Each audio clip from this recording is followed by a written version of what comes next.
swastika. That's a Native American team. And that's really not the swastika per se. It's a little tweet. It's more of a Hindu symbol that's been used by the Hindus, also used within the pagan world of Native Americans. Hitler took it and he tweaked it. Did you guys know that? And so would I be shocked to find out that we have a Native American making a logo that includes these wings of an eagle as we're seeing them? And I'm like, well, wait a minute, that looks a little like the Nazi symbol. Well, that's not uncommon. They were using these things in the Native American, the Nazi symbol, but it really wasn't the Nazi symbol. It's a little different if you go look it up online, and the Hindus use it as well. Hitler stole it because Hitler was into reincarnation and occultism. Whoa. And so much of this, of course, this driving the world is not based on biblical truth at all, but on pagan spirituality and occultism. Wow. Discern the times. Take care.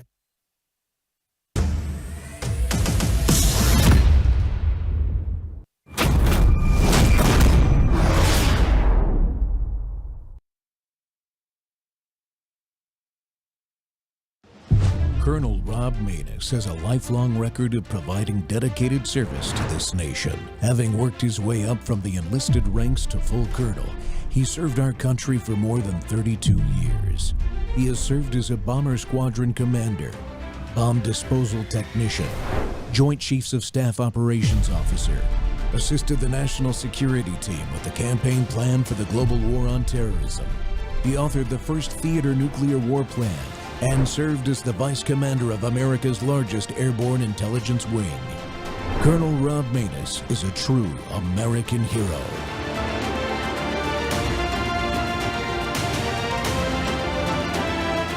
This is Rob Maness Live. In the past year, a great divide has taken place in the MAGA movement. The movement has been split.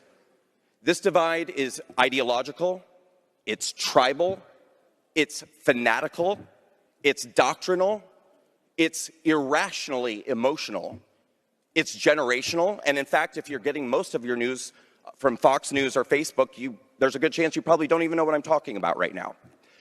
But perhaps most distressing of all, it's personal.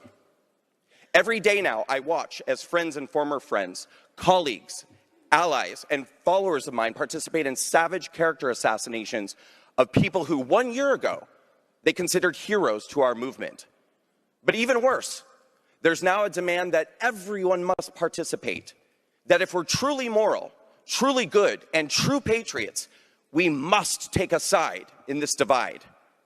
5 years ago, the FBI raided my home, put me in handcuffs, and charged me with multiple felonies based on 100% false claims against me related to being outside of the Capitol on January 6th. On that day, my life became a brutal nightmare, and that nightmare went on for 4 years. During that time, at least half of the conservative movement turned their backs on me. I watched as the very same people who clamored to be in my spotlight suddenly didn't know who I was anymore. And despite the fact that I was completely innocent, many Republican elected officials would no longer meet with me or take my calls. Many TV shows would no longer have me on. And suffice it to say, it was a challenge to find high-profile people within our movement willing to support me and stick their necks out for me. Now, to be clear, many people did stand up for me. Noble and honorable people, people with integrity, decency, and good character. And when I look back on that time, when I desperately needed friends, allies, and support, the two men of highest stature within the movement who did not close their doors on me, who had me on their shows and gave me a platform and a voice when I needed it the most, were Mark Levin and Tucker Carlson.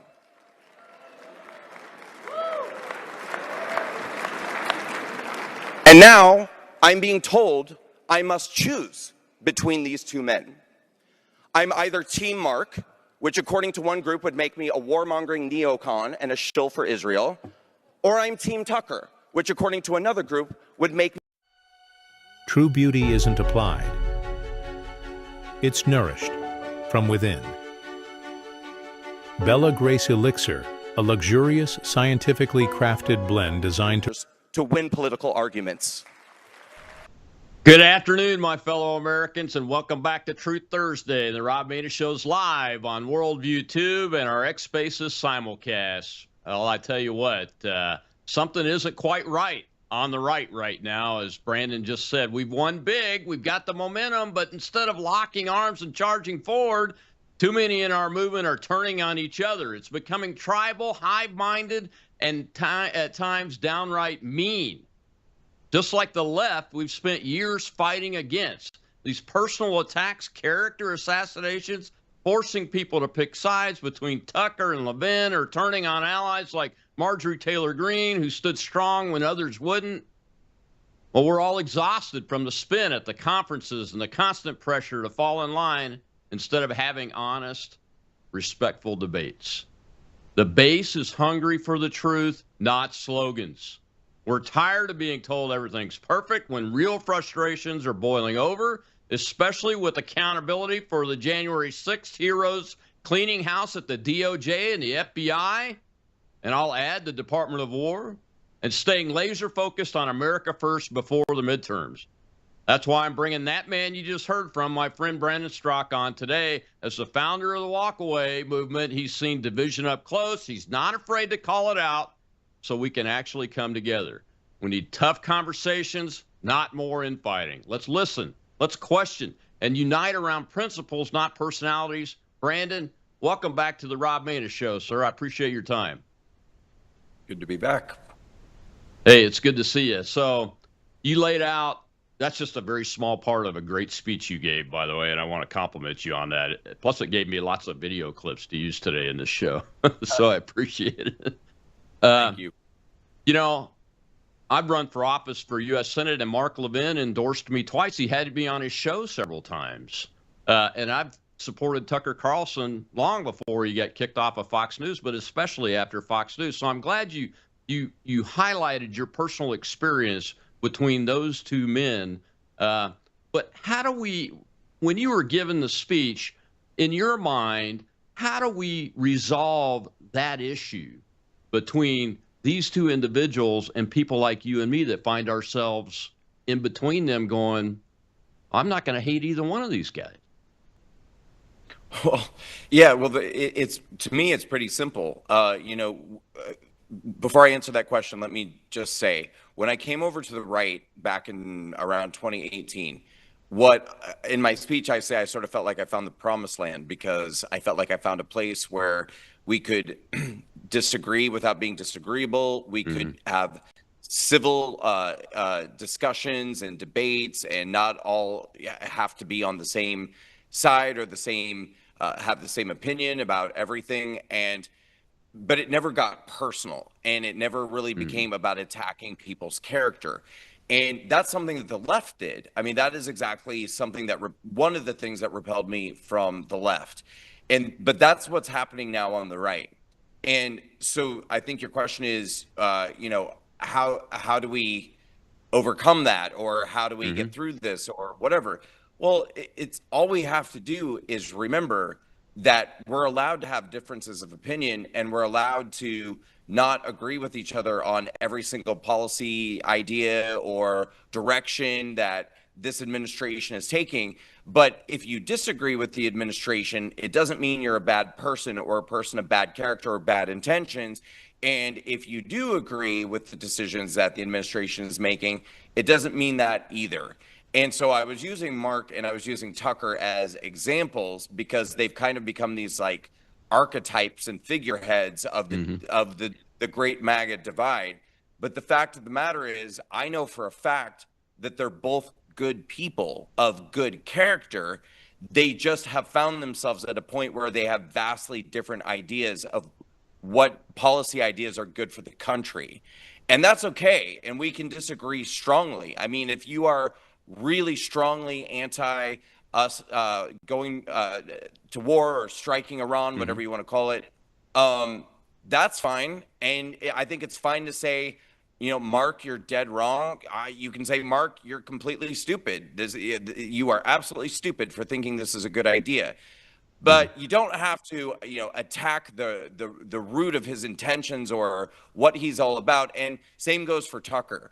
You know, right now, people think that because Tucker is calling out a lot of things that are going on, asking a lot of questions, and very much calling out this war in Iran, that means he's now an anti-Semite and hates Jews. It's preposterous. It's ridiculous. And so, like, let's come back to planet Earth. Let's all calm down a little bit, and let's remember that it's okay to disagree with one another, and it doesn't mean you know, that somebody has suddenly joined the Nazi party, or that, you know, somebody is being paid to destroy America. You know, I mean, it's just like these ridiculous assertions people are making about each other's character.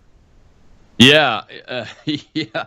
Look, I disagree with a lot of what Mark Levin says about the war, but I agree with what the president's doing right now vis-a-vis Iran. I disagree vehemently with what Tucker is saying about the nation of Israel, some types of Christians, but I also know that he's a good person, and I'm not going to throw the babies out with the bathwater, I guess, even though I've used terms like Tucker's off the rails, Mark's gone nuts, but I still don't want them to be out of the public debate, you know, and I want to stay in the public debate. But I hear people like, who was it? Oh, Sean Ryan. Joe Kent's on the Sean Ryan show the other day. And Sean Ryan says, well, screw that when Kent's talking about we got to get the MAGA base out for the midterms. I'm never voting for a Republican again. Don't come knocking on my door. That's the result of what you're talking about, isn't it? Well, that's one of the results of one of the things that I'm talking about. But then, you know, one of the other things that are causing people to feel this way are the lack of action about a lot of the things that people voted for, or I think took for granted were going to happen. Now, as you and I are talking right now, it's kind of breaking that Pam Bondi has been fired, and thank God, and that she will be replaced. But, you know, I'm one of the people who've been calling out that Pam Bondi is doing absolutely nothing for a year. And I was called a panikin and a doomer and a traitor. And I'm kind of wondering now, like all of those people in the MAGA movement who insulted me and other people like me who were very accurately pointing out that there are statutes of limitations on things like the issues for January 6th. A lot of the bad actors who went after President Trump, and it has been very clear that no action is being taken to seek justice for a lot of the weaponization issues that have happened over the last 5 years. Now, President Trump has decided to fire Pam Bondi, and I'm curious for all of those people who insulted people like me and said we were a bunch of divisionists and traitors. Is it okay to agree now that, you know, maybe we were right about that?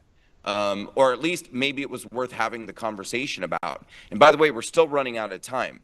You know, so I mean, whoever ends up getting replacing Pam Bondi, you know, we need to see some action take place. And the whole reason I bring this up is because that is yet another reason why people are feeling discouraged from getting involved in the process, or asking themselves, like, does it even matter if I vote anymore? What difference does it make? Okay, great. So I'll go out and I'll vote straight ticket Republican like I've been doing for the last X number of election cycles. But, you know, we've got the Oval Office, we've got the House, we've got the Senate, and what are we getting done? You know, where are the promises that we wanted to see kept when we went out there and somehow, despite every possible odd, managed to victoriously get our people over the finish line in 2024? And a lot of people are asking for what? So it's, you know, the division is one thing, but the lack of action is another. And, you know, there's a number of different things that are making people feel discouraged. Yeah, it's kind of, Bondi's an interesting case because I agree with you. There has not been enough done on things like the weaponization issues, the January 6th folks, the Epstein cases, nowhere near that. But when I talk to my attorney friends that watch the Supreme Court cases that are coming up, every time the president's getting pummeled by these crazy judges, Bondi's team is having great success inside the Supreme Court and in the federal court. So I find myself looking at two sides of the same coin, And one I'm not happy with at all. And the other one, I'm going, well, like, yeah, I guess there are some things going right there. And I try to keep my mind on that.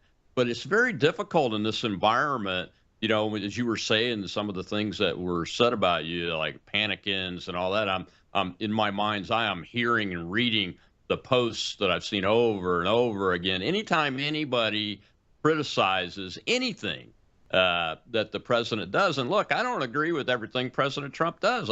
I don't want to see the policy implemented that builds government housing to try to create affordable housing for the younger generation, instead of taking economic policies and getting the interest rates down low so they can and helping the market so that there's more housing available and prices can come down and folks can afford to get a mortgage. That's the kind of policy I want to see.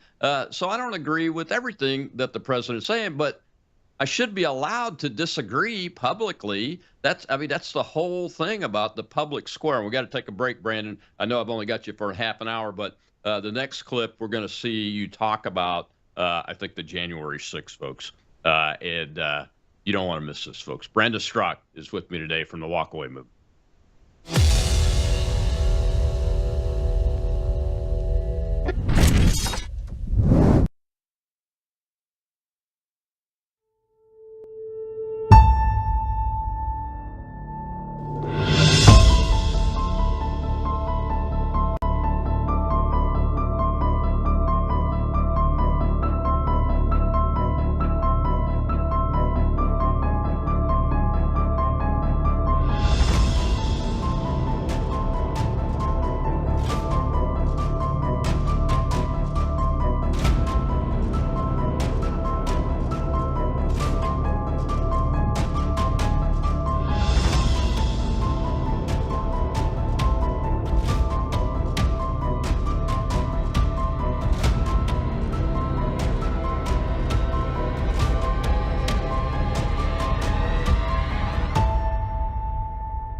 When I was going through my hell, only 2 members, elected members of Congress, took my phone calls.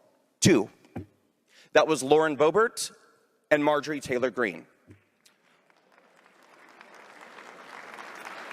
Marjorie was one of the only elected members of Congress to visit J6ers in prison. She was the only member of Congress to sponsor the Matthew Lawrence Perna bill, named after one of the J6ers who committed suicide due to the brutality he endured at the hands of the United States government. And a few years ago, she came to the walkaway booth at CPAC and held my hands and prayed with me while the media took pictures of us and mocked us. And now a directive has gone out that Marjorie Taylor Greene is a traitor. And if you want to be a part of the in crowd, it is mandatory that you must hate her too. If I were to ask, probably at least half the people in this room would say that they didn't like her anymore. And if I were to ask why, I bet the majority wouldn't even know themselves. When did we become the left? When did we become hive-minded, mean, and tribal? When did we decide that not only must we cancel those we disagree with, but we must control the people around us with intimidation, demanding that they think the way we think and join the cancel mob too, or be branded themselves? And when did we allow some of the most toxic, nasty, and vicious people on the planet to become the spokespeople for MAGA and the arbiters of purity tests, deciding who is and isn't worthy enough to continue to call themselves MAGA? But perhaps, most importantly, when did we decide that it was off limits to question our own government or the government of any other country?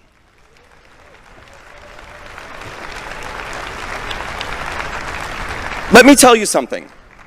If you call yourself a patriot, but you believe that it is your obligation to only praise and only worship your president, then you must not be a patriot of this country. Because leader worship is how citizens behave in nations that aren't free. You can love your president, and you should.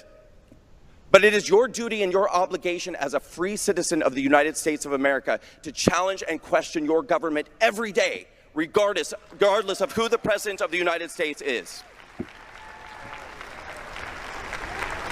Welcome back to the Rob Maness Show. And folks, Brandon Strzok is with us today to talk about his speech that he gave at CPAC last week. And really, you know, we have got to resolve the war with ourselves, because the truth is the movement won't last if we can't figure out how to work our way through this minefield that Mr. Strzok is talking about. And Brandon, I was reminded as I listened to that part of your speech that this is literally the 250th year of the Declaration of Independence, where a group of men got together and questioned their government. I mean, that's what Americans are all about. It's what Americans are all about. That's what this movement should always be about. And I think, you know, when we look back to electing President Trump back in 2016, you know, the whole energy and the vibe back then, it was all about wanting something different. It was all about wanting to, you know, question the government. It was all about wanting to see an outsider go in and completely strip Washington, D.C. down and make radical change. And so I think for any of us who are asking questions or, you know, making some observations, it's because we want to see that radical change. You know, everybody, I think, wants to see that radical change. We're not seeing it. And but,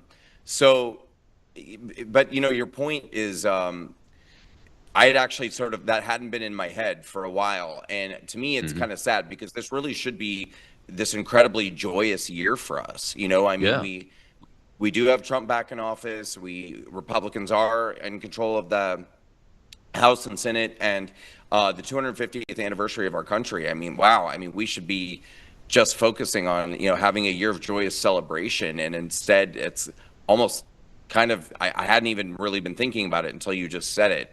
You know, I think right now people are kind of focused on the frustration and a little bit of the worry about how things are going to turn out in November.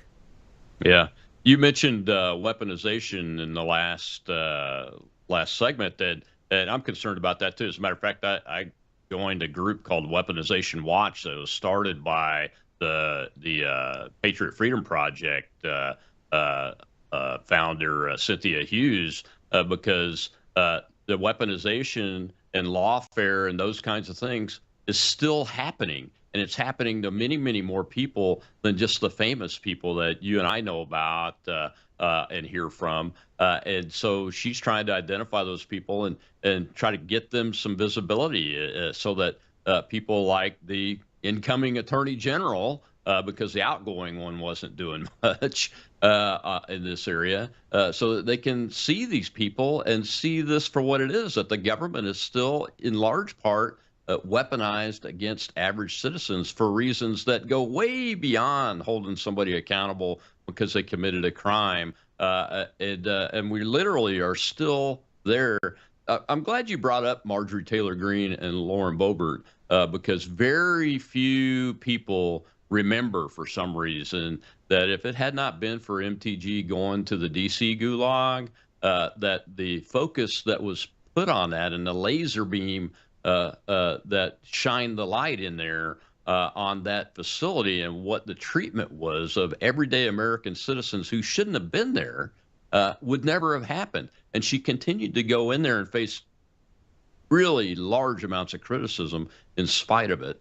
But she was loyal to the American citizen. And that's kind of, I don't know what your thoughts are, Brandon. I'll give you a chance to address it there. But I'm really kind of sad that she left Congress, because we lost a person that, although I don't agree with her on a whole lot of her political or her policy positions, I agreed with her in that she was a businesswoman that got to Congress and was willing to call things out for what she saw them as they were, whether I agree with it or not. And that's kind of sad to me that we've lost somebody like that. We need more people like that.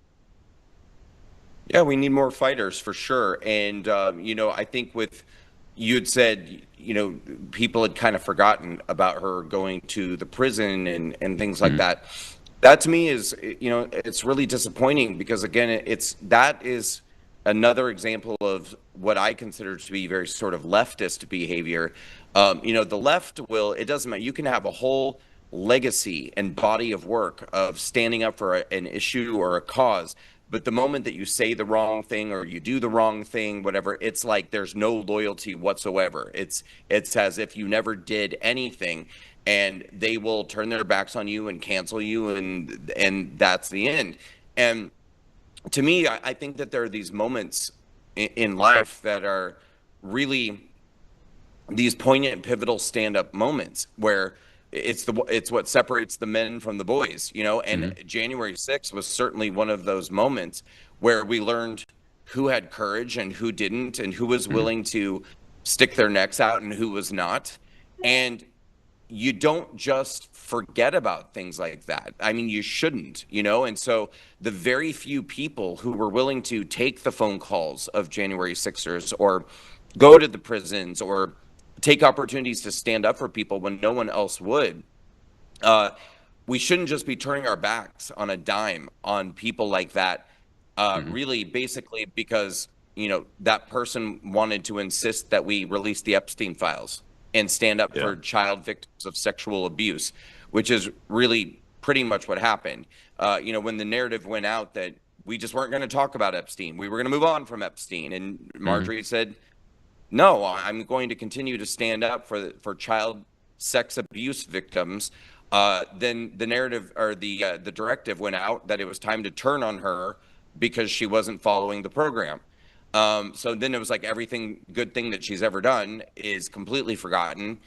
And again, I just find that crazy. And this is not, it's really disappointing because when I left the left, I thought I was leaving that kind of thing behind.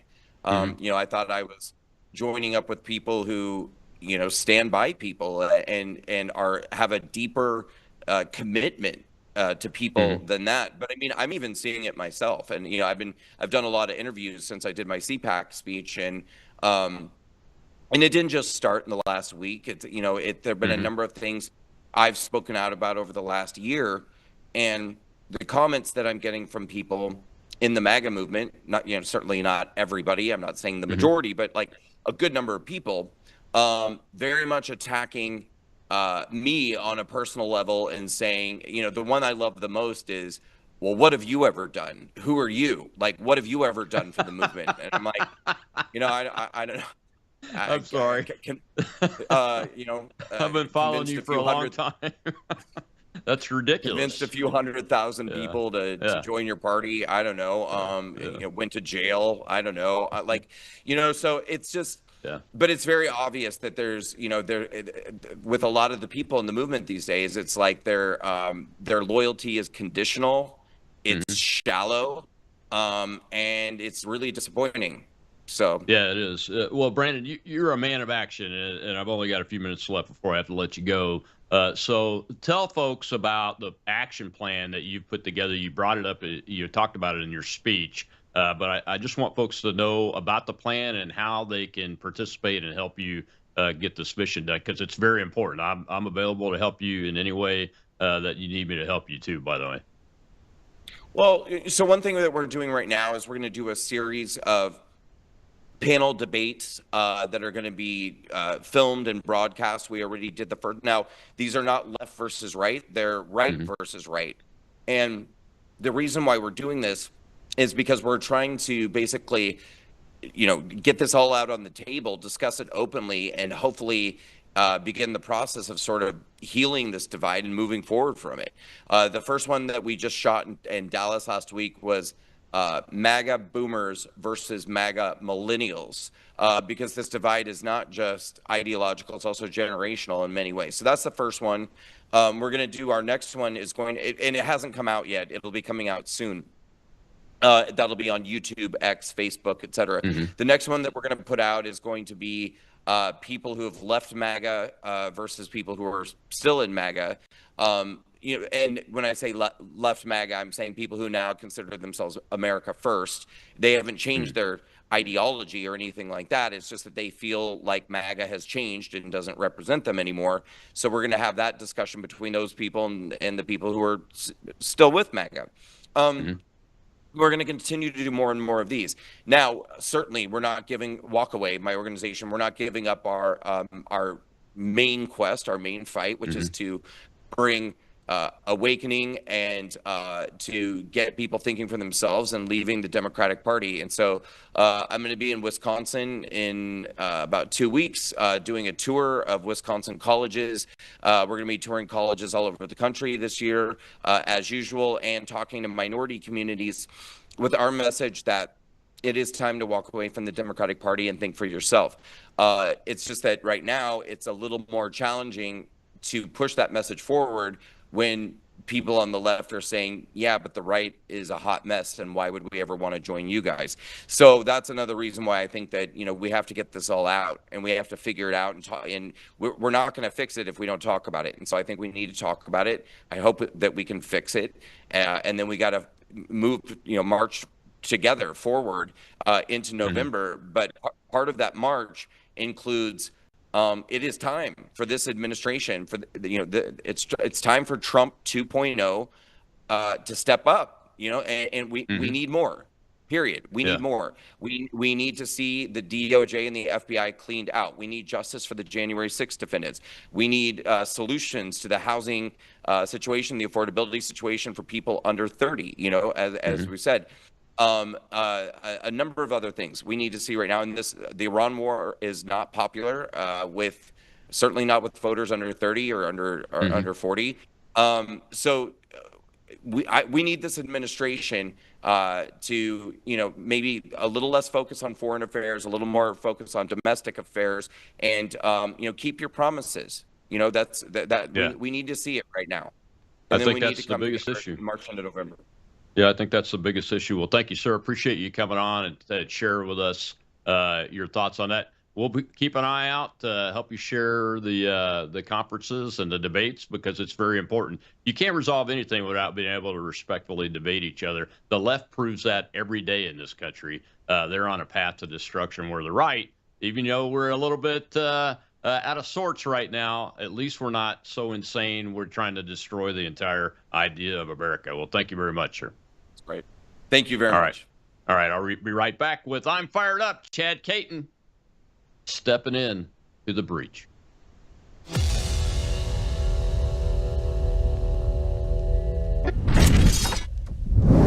News is moving faster than ever, and so are we. Worldview Tube brings you 24/7 live stream coverage and now real-time alerts when it matters most. Once you have the Worldview Tube app installed, exit the app and navigate your way to Settings. In Settings, locate the tab labeled Notifications. Select the Notifications tab. Scroll down until you locate the Worldview Tube app icon. Select the tab, and here you can turn on and customize your notification experience for the Worldview Tube app. News doesn't wait, and neither should you. Turn on push notifications to stay informed. Every headline as it happens.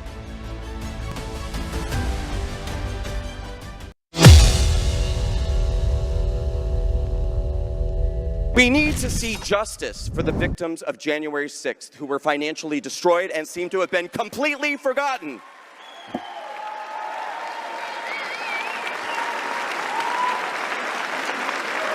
Completely forgotten.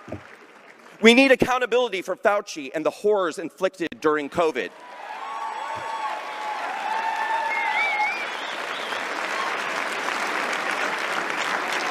We need to see accountability for Fonnie Willis and Letitia James and all the rotten apples who still exist. All the rotten apples who still exist in the FBI and DOJ. We need the SAVE Act passed right now so we can begin to trust in our elections.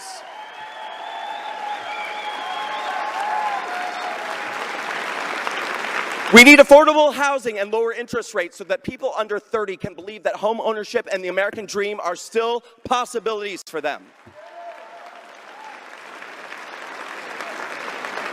We need promises kept on mass deportations and the prioritization of American jobs going to American workers.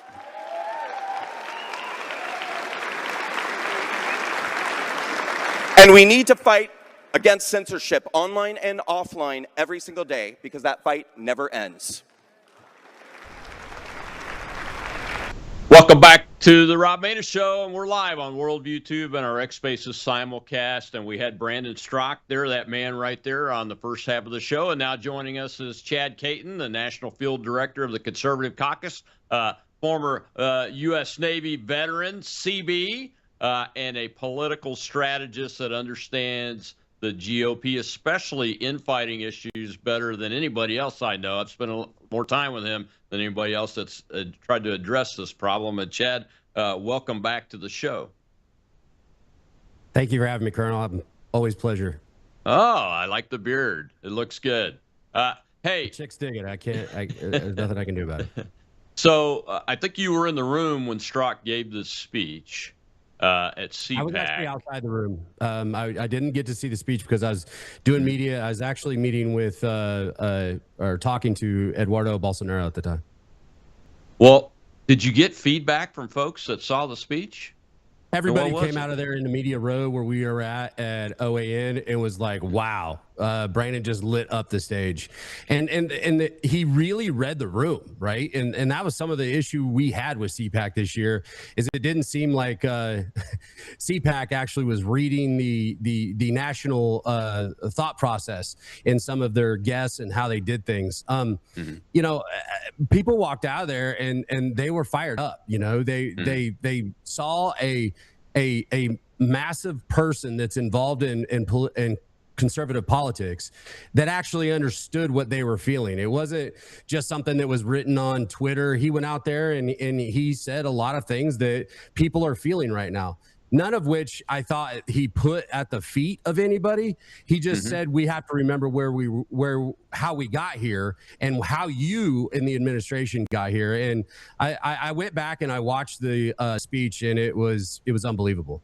Definitely the best one at CPAC. Yeah, I wasn't there. I didn't go. I was up in the swamp actually while you guys were doing this. But I was impressed that he was able to get on the CPAC stage to give a long-form address like this on this subject, because it's a tough one. I mean, this is he really articulated what I call the struggle within the movement that resulted in Donald Trump twice now, and called out the administration for what it's lacking. That was that list that he just went through there in this opening clip. Those are the things that are not done yet. And there's more to the list. But there are a lot of things that are done too.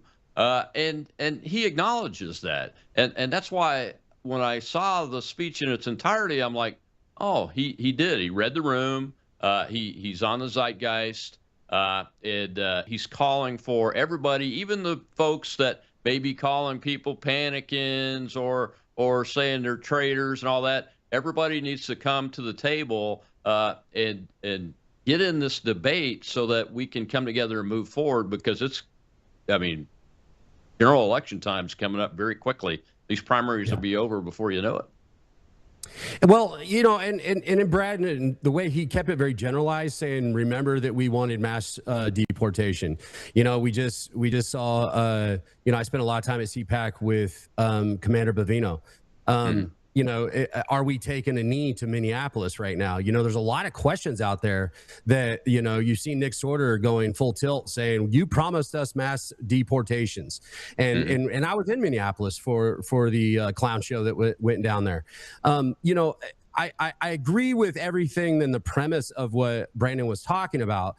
But overtly, I believe I'm looking at more of the nuance of things that are going on there. And the things he listed, I believe Donald Trump is still doing. I've coined the term Burger King Republicans. You don't get it your way.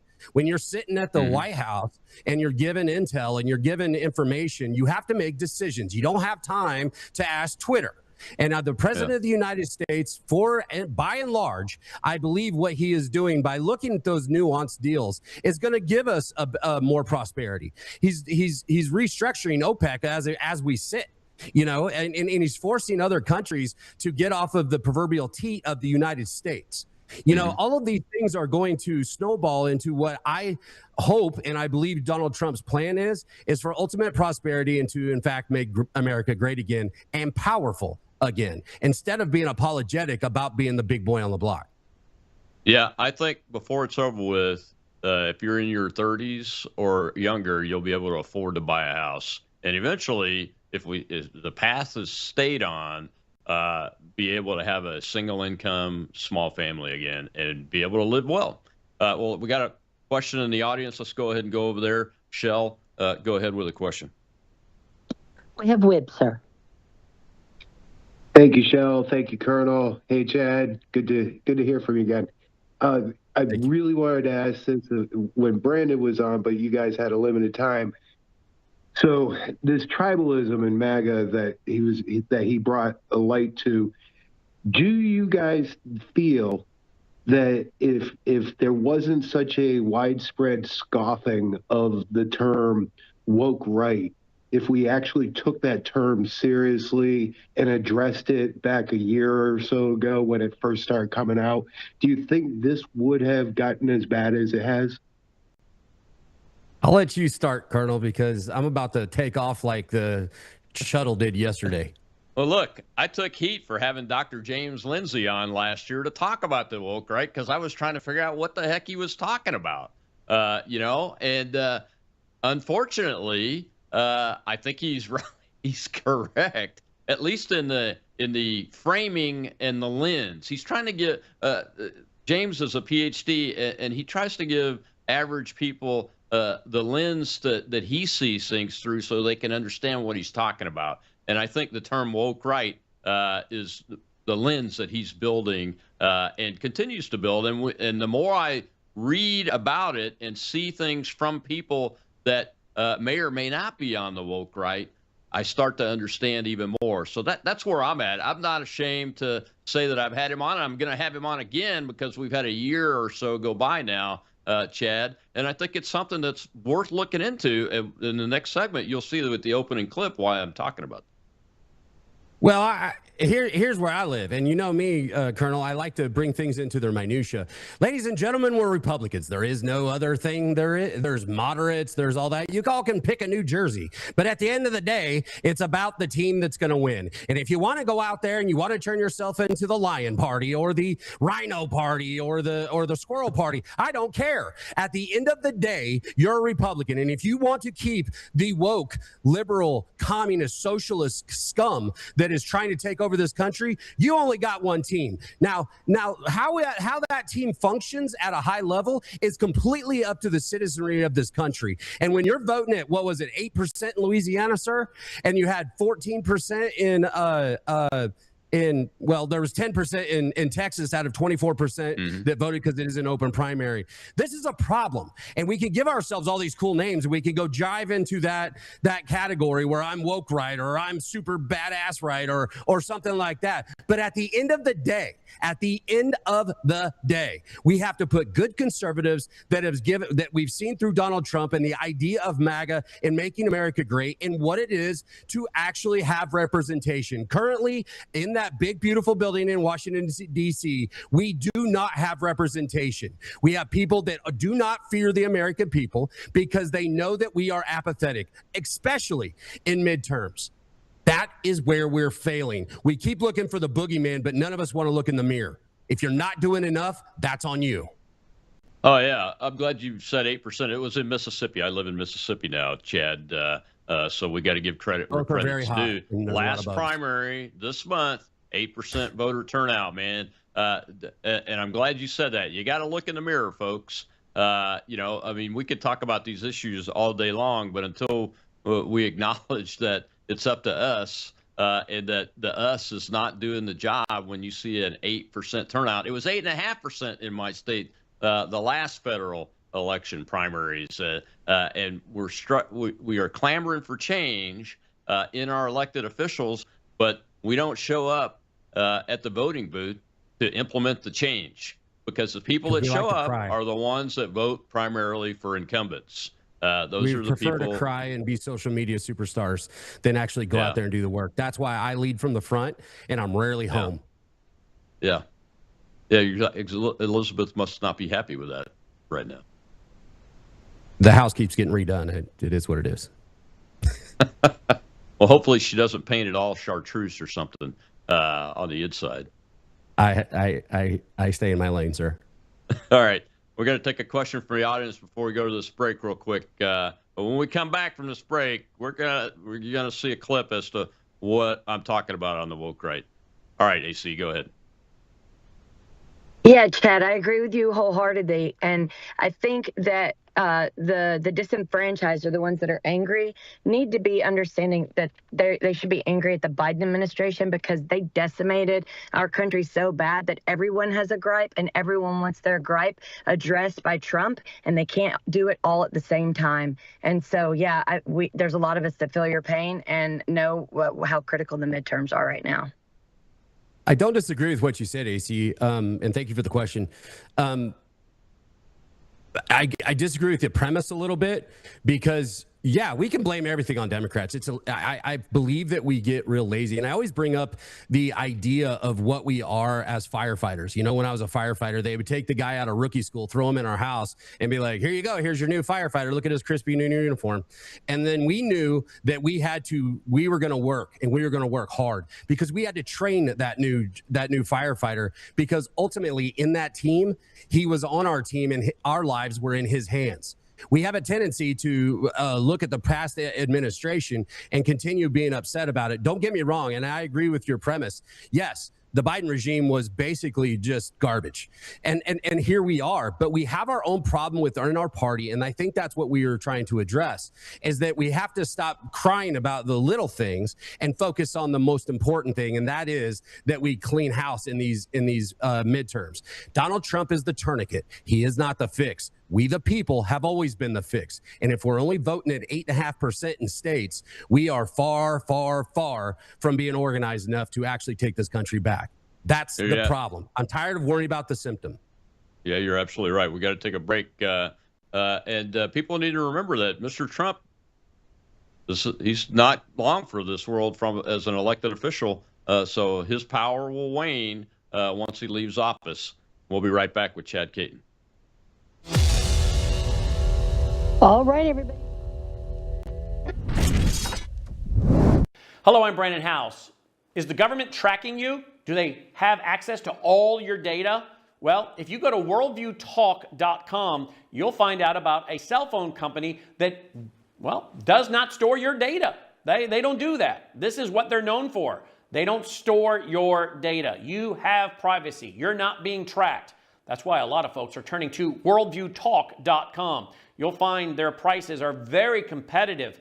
All the details are there at worldviewtalk.com. Again, worldviewtalk.com. Oh, while you're there, not only do they have cell phones that aren't tracking you, you can find out about how to get a satellite phone. Should the whole system go down and you want to communicate with a family member or loved one, you might want to have a satellite phone. Or how about their solar generators? They have great solar generators. Check them all out right now. Worldviewtalk.com. Worldviewtalk.com.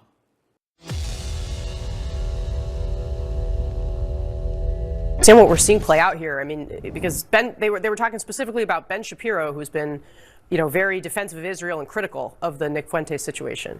Yeah, well, it also had to do with Candace Owens, who Shapiro directly went after in his remarks, and her posture on the conspiracy theories that she has promoted since Charlie Kirk was murdered, which then ultimately led to her having to meet with Erica Kirk, a grieving widow, who I think has put through a terrible time here. I mean, you've got a grieving widow with little kids trying to take over her husband's organization, and Candace is out here effectively trying to monetize that for her own personal self-aggrandizement, up to and including forcing a meeting.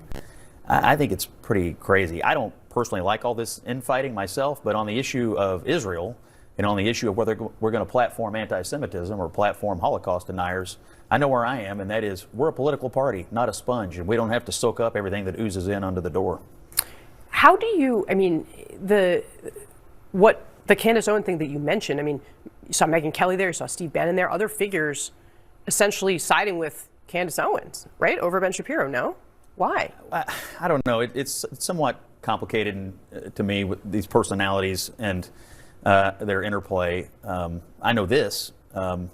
Platforming and absorbing hateful ideologies and conspiracy theories, especially regarding Charlie's murder, are the opposite of helpful, and certainly the opposite of what I would consider to be in good taste, good form. Welcome back to Truth Thursday on the Rob Maness Show. We're live on Worldview Tube and our X Spaces simulcast, and we're talking with Chad Caton, the National Field Director of the Conservative Caucus, retired CB, and I'm fired up. I'm sure you know that motto. Chad, I wanted to play this clip, and these are hard conversations that I guess we need to have, and I go back to Dr. James Lindsay and his use of the term woke right. What he's talking about, I think, is that there are people in our movement that are using the same type of strategies as he's seen the wokies on the left use, and those kind of things. And some of them, like Fuentes, is not on the right. I mean, I've seen him twice personally say, I'm voting for Democrats, and you should too. That's not on the right. And even though some of the things he says, people agree with. These are tough conversations that have to be had, I think, in order for this movement to get back to health. Well, I guess we'll just let it fly. I look at it more like Bravo. That's the channel where everybody watches Desperate Housewives and the Housewives of Beverly Hills. We're always looking for the drama in some way or another to find our way into some concept of intelligence. Everybody on X is all of a sudden an intelligence officer and will do their own digging. I've done my research. I know who is who. Hell, they came out and said General Michael Flynn was a Russian spy 2 days after that. And I think it was this country music sensation. I've never heard a song. But the Sleep with Cash Patel came out and said that about it. And then 2 days after that, the United States government of DOJ gave $1.2 million to General Flynn for frivolous prosecution for being a Russian spy. You can't make this up. And as everybody wants to go around, you call it woke right or whatever. I'm just going to call it Bravo. It's drama. It has nothing to do with midterms, except that it is becoming a distraction. There are spaces all day on whether or not Charlie Kirk was shot, his lapel microphone blew up. And at the end of the day, I'll tell your audience, like I've told everybody, if the government wants you to know, you're going to know. If the government doesn't want you to know, you're not going to know. And if you know and the government does not want you to know, they will eliminate that situation. This is how it is. And I appreciate people doing research. I'm a big fan of that. But at the same time, when it takes over the entire narrative of everything that we're supposed to do to the point of making new tribes and fighting against one another, when we have a common enemy that is socialism and communism coming directly at us, it is asinine. And there's no other word for it. Nobody's getting anything done. We've got Brandon Herrera out there that that could use some help on the ground. We've got Ken Paxton that could use some help on the ground. We've got candidates all over the country that aren't getting money sent to them, and they're not getting any volunteers. Why? Because everybody's watching Bravo. It's out of control. It is out of control. That's why I brought it up, because it takes people like you and Brandon Strzok and others to at least identify it for what it is, so we can get people to see what the path is. Because I think the path is getting muddied up to the point where you can no longer recognize that path, and I'm concerned about it. And then you have foreign actors like the Chinese that we know are doing influence operations that are piggybacking onto this stuff, and it makes the path even muddier. So it's up to us to help people see the path. Well, they're going to call me names, and they're going to call me anti-Semite or something, which I dislike 194 countries other than the United States. I'm just going to say, is that wrong? Maybe. But you and I talked earlier, and I'm a big fan of an ally. I love watching Israel fly F-35s and flying our stuff. It's a lot better than a Su-22, right? And this is where I'm at. Why is it so damn hard for us to not get a comprehension behind that? And we don't have to simp for another country, but we do need to understand that America first does not mean mean we build up huge walls and keep the zombies out. It means that we actually are out there in the world doing what we need to do so that we never, ever, ever find one of our enemies at our doorstep like we have in Cuba and like we have in Bahamas with Chinese. It's just out of control. But everybody wants something a lot more interesting. So I've decided maybe I'll just go full tilt and tell them all that they're all dumb unless you're working on the midterms, because that's all that matters. That's all that matters right now, because if we lose the midterms, everything you're crying about right now is going to be such small potatoes comparative to what's coming. All right, let's talk about Israel. Look, I just think it's way over the top. And like you, I appreciate people that do research. Part of the reason this show exists is because the mainstream, the vaunted free press has failed. So we're stepping into that. So good research and facts, that's all good stuff. But some of this stuff is over the top. In the pre-show, I got asked the question, well, Lee Zeldin's being thought of for the next DOJ Attorney General, and he's taking money from AIPAC. What should we think about that? And look, I'm not going to, like I said in the pre-show, I'm not going to stand by and watch something take over that it just muddies the waters so much that we end up failing ourselves, and the left gets to take over again, and we get to live through another Biden or worse. We never get to regain political power, which is possible, folks. It is possible that can happen. Look at California. That's an example. So I'm okay with that. But so I should paint Lee Zeldin, who I think is doing a fabulous job at the EPA, because he's taken money from AIPAC, which is an American Political Action Committee. It's a group of Americans that support Israel, and they raise political money to get their candidates in office and keep them in office that they think will support their objectives. That's as American as it gets. My PAC, Gator PAC, does that. The Conservative Caucus, that's what that's all about. But I'm not going to paint Lee Zeldin as something negative to go be the AG if he's the one that the president decides to put in the attorney general's office just because he's taking money from AIPAC.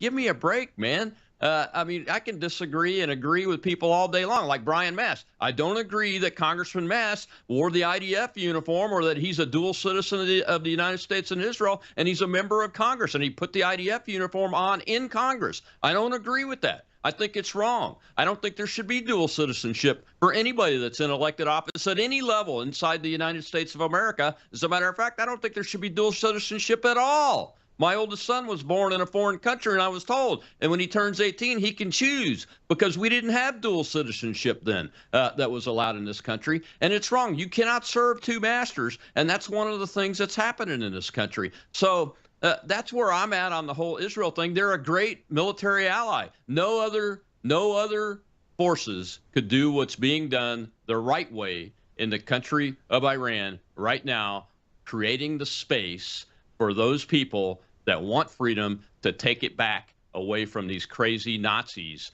that have controlled it for 47 years. No other two allies could do that. So we should appreciate that and work with them when we can. And criticize the heck out of them when they do something that we don't like. But you can't paint everybody with a brush because they've accepted money from somebody, especially if it's a group of Americans that are organizing to support their own objectives. That's what, Benjamin Franklin started that stuff. Even being with the Conservative Caucus and you being a good friend of mine with the Gator PAC, I think the PACs have gone too far too. I really do. When you've got people like Lindsey Graham with $150 million from PAC money, that it makes it impossible for we the people to get involved. I think that needs to come into campaign reform big time. I frankly hate K Street, just don't like it. It feels real gross down there. And the idea, I think that the lobby concept of lobby and super PACs is something that needs to be looked at very, very closely. And it comes down to, you can't run for Congress unless you have $5 million or more, depending on where you live. And it's really made this about not all of us, but made it about some of us. And when it comes down to being mad at somebody because they took PAC money, and if you've never been in politics, finding money in itself is extremely hard. Extremely hard. Yeah. Now, I also understand the argument that should AIPAC be a FARA? Should it be considered a foreign lobbyist? I don't know. And that's, I'm not in that position. If I was in that position, I'd make a decision, but I don't have to. But to sit here and say that Lee Zeldin, who has done a great job, like you had said, is wrong because he took AIPAC money, you know, that's when people have become too black and white, and it's turned into something when politics is extremely nuanced. Like Thomas Massey. Everybody is mad at Thomas Massey, but at the end of the day, he's very conservative. It's just he doesn't understand that he wants to stand on an island and try to be, you know, he wants to stand there and say this is what it is instead of working with the machine and trying to make it work. I don't go out there and bash Thomas Massey, but at the same time, I understand those nuances, and it really upsets me when we start to weaponize either a PAC when you probably don't give any money, but somebody's the first one to go on Twitter and say something about AIPAC, and these poor Congress people and whatnot that are going against monsters of the deep state like Lindsey Graham, and they can't get money. They can't get enough media to find people to donate. So until we again, I've funneled it down to changing the system, not particular PACs. Gator PAC does amazing things. It's a fantastic thing that you have going on there, and I support it 1,000%. But you don't see my name on AIPAC. You don't see my name on the Vote Blue Veteran PAC. I don't have anything to do with that, because I don't agree with who they are. So if you disagree with the lobby, fine. But look at the entirety of their work instead of one thing or one check. That's where we have a problem, because this game is extremely, extremely, extremely expensive and extremely hard to circumvent. So when a congressman sitting out there and AIPAC comes up and says, I got $100,000 for you, you know, it's really hard to say no to that money. To me, it's easier to say when they're like, well, we want to do this for Israel. Thank you for the $100,000, but that's not why you gave me the money. Exactly right. That's exactly what we need, and we're not getting it. That's what's going on. And folks, I got to cut it off right here, Chad. War Monday we're gonna have Jake Novak to talk about the president's speech and the status of the war. But I'm just gonna say it out loud. Thomas Massey is the conscience of the United States Congress, and they need him, and we need him. Remember that. I'll see you on Monday.